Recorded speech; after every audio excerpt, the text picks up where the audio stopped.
In the Trenches with Ryan Roxie. How you've been growing this now for how long? Like, when would you say you established the Hyperianism philosophy and said, I'm putting it out to the world? I mean, it really hasn't been too long. That's what's really exciting about it, is that we're growing very quickly, and actually seriously putting it out there and starting it. I can't, don't quote me on this because I don't know precisely, but I would say maybe like 4 years, something like that. That it's been out there under the name Hyperianism and something that people can find and join. Yeah. I could be off by a year, but something along those lines. And that's another thing that I want to say is that though I am the founder of Hyperianism, like the mathematical system that we use that's very important to Hyperianism is not something that I invented. This is a system known as ontological mathematics, the mathematical aspect that you mentioned, which started with Pythagoras. And then there are many amazing contemporary pioneers, such as philosophers like Hockney and Thomas Stark, that are have worked on and developed this. So it's sort of like Hyperianism is the system that I have founded, and then within that system we use ontological mathematics as sort of the core, sort of like as science has the mathematical physicist aspect of cosmology, or whatever you perhaps you are the Les Paul to Gibson of what Mike Hockney is, to you. There's, I don't know who that is, so forgive me for. Well, it's a Gibson Les Paul. All the musicians listening to us right now will understand the analogy. I'll take your word for it. I did. You do quote Carl Jung a lot, as well. Jung is someone very important. So that's the thing with Hyperianism, right? Even though that I'm the founder of Hyperianism, I guess what I'm trying to say is that what Hyperianism is a synthesis of many different ideas together, right? So we take like Jung, Hegel, Nietzsche, etc. Whereas normally you would think that like Hegel and Nietzsche would be opposed to each other, but we take all these different ideas where it's Jung, Hegel, Nietzsche, Stark, Hockney, and Spinoza, Descartes, all these different philosophers, all these different systems. And not even just relegated to philosophy, but even some ideas that might be regarded occult or whatnot, but all under logic and reason, and synthesized and filtered together through reason, through rationality, and through mathematics. It's fine, because we are deep diving into Hyperianism as well as all things that are Morgue. You have a lot of, I wouldn't say that the Instagram page is filled with so much Hyperianism. You just have a lot of small sort of snippets that grab the attention like right away, and I wanted to talk about a few of those. But first, let's get into Hyperianism, the differences between that and science. And according to you, that Hyperianism sort of rejects science in some ways, and the three different things that Hyperianism is based on: mathematical, rationalism, deductive. And where science is sense data, empiricism, and induction. So being that rationalism and empiricism are exact opposites, that would seem natural that you would oppose science. But what are the correlations? If you oppose a traditional religion and you oppose science, how does Hyperianism stand on its own? Right. So here's the thing. You kind of have this false dichotomy. People usually think, oh, you're either religious or you're like an atheistic scientist, materialist. There's sort of this false dichotomy. It's either an either and or.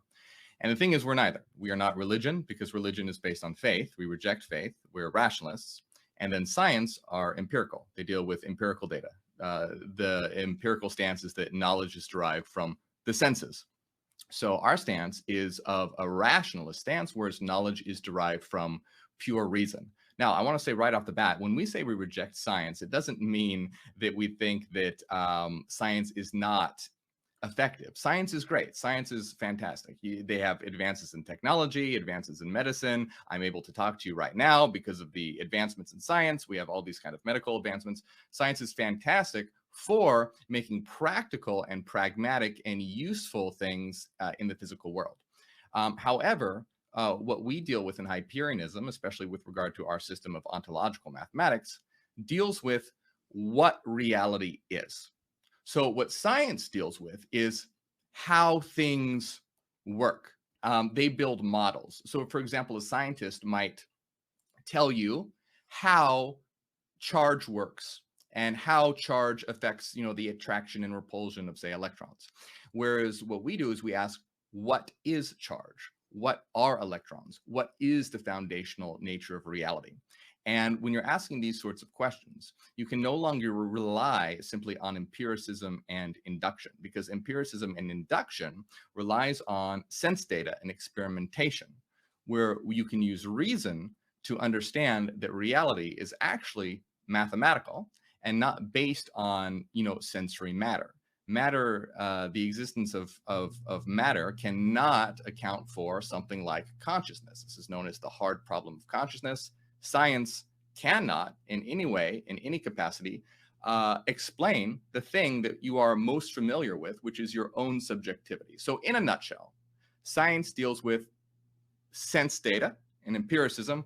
We deal with reason, right? We are the champions of logic, reason, and mathematics. Science uses experimentation, empiricism, and induction. It's with the sense. So whereas religion is faith, science goes with senses, we go with reason, mind, mathematics. Okay.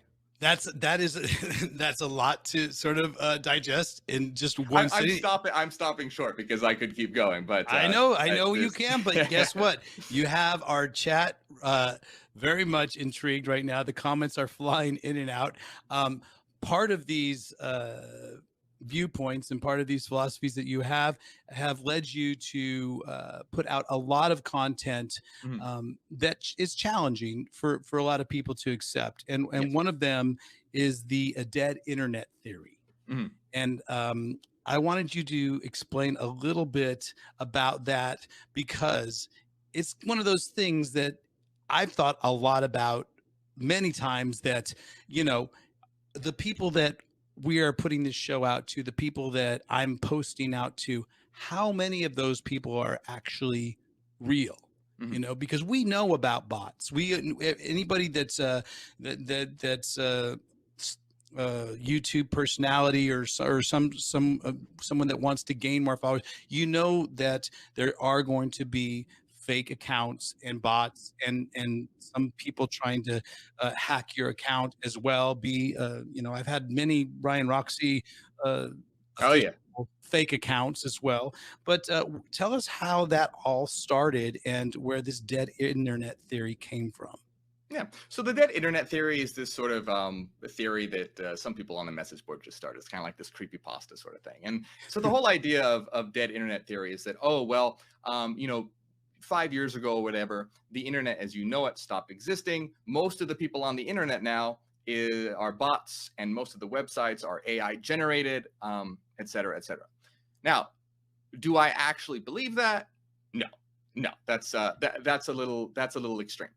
However, I think by looking at that, we can see that it's actually not that far from the truth, in that, as dealing with social media as you do, and you mentioned, having all these fake accounts and things, that bots are out there. It's extremely effective, and you can basically, the idea is that most of what you see on the internet is fake. Not that people are literally bots, some of them are, but that you can do things like you can buy fake likes, because people will buy hundreds of thousands of likes for their videos because they'll know people will be more inclined to watch a video. And tell people where that started from. Originally started, you said that started from IO games. Oh, yeah. So I use .io games as an example. So .io games are these games that I'm not sure when they were developed, but basically there are these video games, very simple games that were developed that were meant to be multiplayer games. And so what people did was they realized, if you're a new developer and you make this game and it's supposed to be a multiplayer game, but no one knows who you are, you're going to be the only person in your multiplayer game. And then no one's going to keep playing it because it's a very boring game. So what they did was they said, hey, well, what we'll do is we'll put bots in the game. We'll populate it with bots, but we won't tell people they're bots. We'll make them seem like real people. That way people will jump in, and then more people will come in. They'll have fun with the game. But what they ended up realizing is it was so effective. They were like, hey, we can just leave the bots in here and just say that it's multiplayer, but it'll actually be a single player game. And it was very successful. Tons of people love these games. I think, they still Easier do. to actually program as a single player game, right? Well, you don't have to deal with things like, servers and networks and having to do with, processing data across the internet and all that. If it's, single player, there's a lot less, hair pulling needed. There's a lot less, Yeah. And they could throw a deep fake saying that, oh, you've been logged off for a second, and to make you feel like it's, you're part of this multiplayer world, where in reality you might not be multiplaying with anybody, just a bunch of bots. Exactly. That game, certain games would, if your internet went out or you disconnected your Wi-Fi, it'd go, oh, your internet's out, you've been logged off. But it didn't matter. It was just to convince you that it was precisely an online game. I just want everyone to know that on In the Trenches podcast, when our internet goes off, it really fucking goes off. And like 2 minutes before our show started, and I had to get a new computer. So obviously I am not a bot, but I don't know. I have to question myself, because you made me question it on one of your shorts that's on the Instagram page and your YouTube page, which we'll get to your contacts in a second. But you said there's basically 5 types of people to test if you are a bot or not. Yes. And yes. those 5 types I thought were very interesting. The first one you said was tradition directed. Now, can you explain to people what tradition directed people are? Yeah, sure. And just before we do that, I just want to reiterate, because, some people out there might think that I really believe people are robots or something like that. I don't believe that. I don't think the internet's fake. This is just an analogy that I use. When I say that people are bots, I'm saying that, people have been so conditioned or programmed by society and culture that it is though they are robots. I don't people will take what I say out of context. But a lot of people walk around like they're in a dream. Exactly. Like precisely. And like you use the analogy of going from your home to work, and somehow some days you don't even realize how you got there. You're just kind of in a program. But I'm saying you're in reality, but you're actually asleep. Precisely, because this is your unconscious. That's basically the programming that's behind the scenes that you're not aware of at all, but it dictates your actions, even though you're unaware of it. And that's the big part of Hyperianism, is we're trying to wake people up. And the big part of it is making the unconscious conscious, so that you can be your own programmer, so you can hack yourself, so to speak, and not just be a copy and a clone dictated by something that you aren't even aware exists in the first place. It's a bit similar to the we were texting a couple days earlier about Vadim Zealand and reality transurfing, which I don't talk too much about people. There's a few people that are in the chat right now that know about my sort of association with reality transurfing. But yeah, it has that sort of waking up experience in real life. Wow, you even got that. That's very interesting, Vic, that you got that. I didn't even tell you to put that up there. Peg it down now. What are you doing? We're talking about, we got Morgue on. Vadim is not on our show right now. But let's go on to these 5 types. Oh, you have tradition directed, which you can explain these 5 types of personalities to check if you yourself are a bot or not. Yeah, so tradition directed people are those who are directed by basically like religions, right? So if you're directed by traditions, religion, culture, if instead of thinking for yourself, you are doing something that in ancient holy texts, tells you how to behave, or in ancient tradition, or how your culture tells you that you should behave. If you're doing any of these things, then you are a tradition directed person. You aren't actually being directed by your own volition. And then what about other directed? That would be a second type. So other directed people are those who are directed by basically like what's popular, the crowd, their peers. The worst thing that they hate is being unpopular, not part of the in crowd, not trendy. So what they're always doing, they're trying to keep up with all the trends. They're trying to be popular. They want to see what all the cool kids are doing. They want to wear all the in clothing. So they are directed by others, the crowd, what is popular. A bit more of the herd mentality, sort of. Yes, exactly. Inner directed. That would be a third type. So inner directed people are those who are directed by their sort of like an inner moral compass that have been instilled in them since birth by their parents. So this is essentially the type of person who are directed by parental values and family values, even if those values are perhaps detrimental, or they're basically obsessed with family and family values, even to a detriment, even if those are, not good or positive to them. So far, I see all three of those directed personalities part of my own upbringing that I've sort of been evolving on my journey. The fourth would be anomics.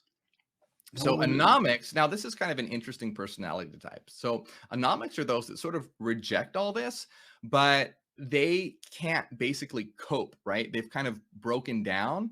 And so they reject all, they're not necessarily any of these other categories, but they find it very hard to keep a job. They've, often struggle with like addiction, or they turn to crime or something of this nature. So they have sort of rejected these different aspects of society or tradition or whatnot, but now the weight of the world is sort of too much for them and they're crushed under it.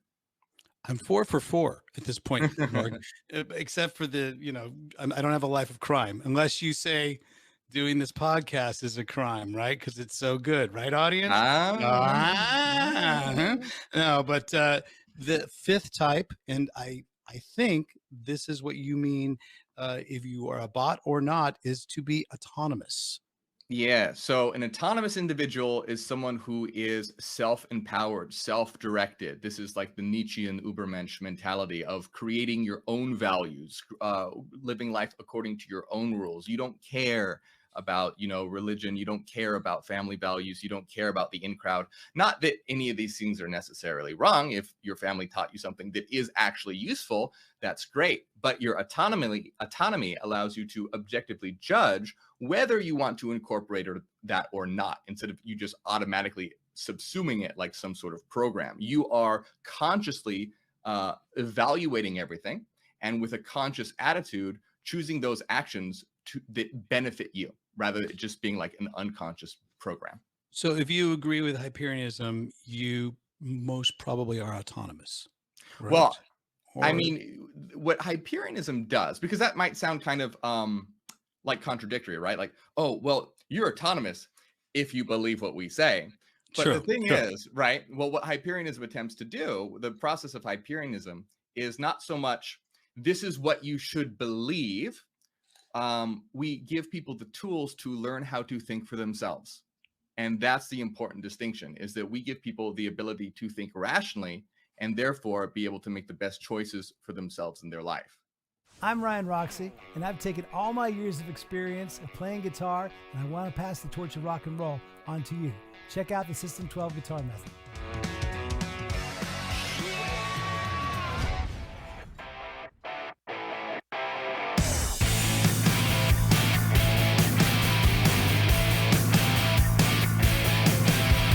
I don't give a damn about the me.